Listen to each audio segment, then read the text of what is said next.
मैं मंत्रियों के साथ एक बार पर्वत में विचार कर रहा था, अपनी सभा में बैठा था, तो हमें देख करके आकाश मार्ग से एक विमान में से एक स्त्री हाराम हाराम करते हुए ये अपना पोटला डाल गई।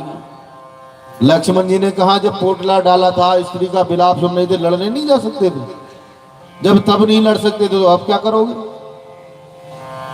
सुग्रीव ने कहा कि भाई ये सब माया भी तो हो सकती है। ये सोच करके हम रहेंगे बाली की माया है, मुझे नीचे उतारना चाहता है। ये सब पर्दे के पीछे की बात है, पर्दे के अंदर की भी बात है जो हम आपको कथा में श्रवण करा रहे हैं। इस प्रकार तब कहे सुग्रीव, सुनहु रघुबीरा, तजौ सोच मन आनहु धीरा, सब प्रकाश करे उसे उकाई, जय विधि में नहीं जान की जाए। कि हे रघुवर जी, आप चिंता मत करें, अब हम मित्रता कर लेते हैं, जिस भी प्रकार जतन करके सीता जी मिले वो हम आपको करके देंगे। भगवान राम ने कहा ठीक है। हनुमान जी ने कहा, हनुमान जी ने अग्नि प्रज्वलित करी, बोली प्रभु कच्ची मित्रता नहीं सच्ची मित्रता करो, इस अग्नि के ऊपर दोनों क्या करो कि हम एक दूसरे के लिए प्राण देने तक के लिए, मृत्यु के लिए तैयार हैं। सुग्रीव बोले प्रभु मेरे लिए इतनी प्रतिज्ञा मत करो, मेरी समस्या बड़ी है। बोले क्या बड़ी है?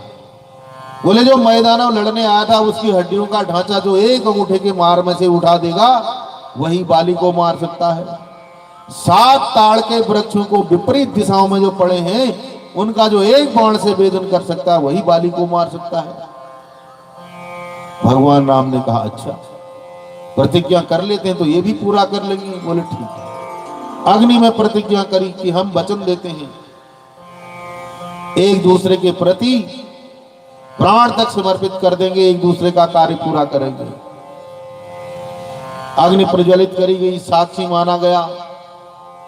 अगले दिन राम जी ने प्रातः काल में 7 ताड़ के वृक्षों को एक ही बाण से काट दिया और उस भैंसे की हड्डी को फेंक दिया। तारा को पता लग गया, बाली को बहुत समझा कि अब सुग्रीव से दुश्मनी हटा दो। उनके पास 2 और मित्र आ गए हैं और सुना है कि उन्होंने सारे निशाचरों का वध करने की, अधर्मियों का वध करने की प्रतिज्ञा करी हुई है। परंतु अभिमानी बाली जो था वो कहां मानने वाला था। तारा ने कहा कि भगवान ने प्रतिज्ञा कर ली है राम ने कि बाली का वध करूंगा, इसलिए आप सचेत हो जाओ। बोला कोई बात नहीं, वो भी देख लेंगे। भगवान के कहने पर सुग्रीव बाली को ललकारने के लिए गया। बाली युद्ध के लिए आकर के जब सुग्रीव ने ललकारा, बाली और सुग्रीव का युद्ध हुआ। उस युद्ध में बाली ने सुग्रीव को इतना मारा, सुग्रीव का एक एक अंग दुखने लगा। अंत में मैदान छोड़ करके भाग गया।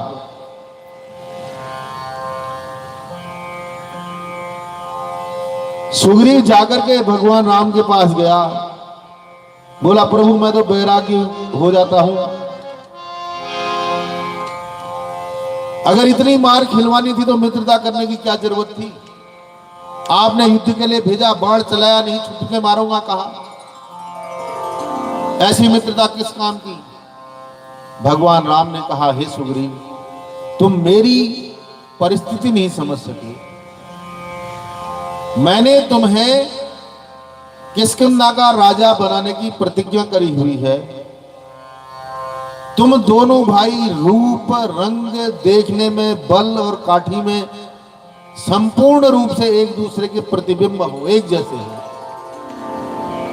मैं अगर बाण चलाता, गलती से बाण तुम्हें लग जाता, तुम्हारे प्राण चले जाते, तुम्हें मित्र की हत्या करने का अपराध कैसे अपने सिर पर ले लेता?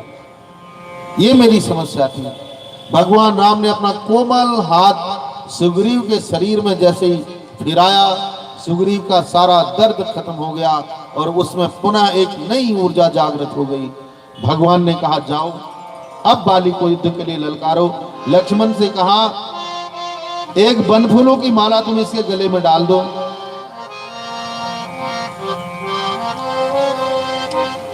इसके गले में बनफूलों की माला डाल दो और तब मैं इसको बाली का वध करूंगा। युद्ध करने के लिए सुग्रीव ने बाली को बुलाया।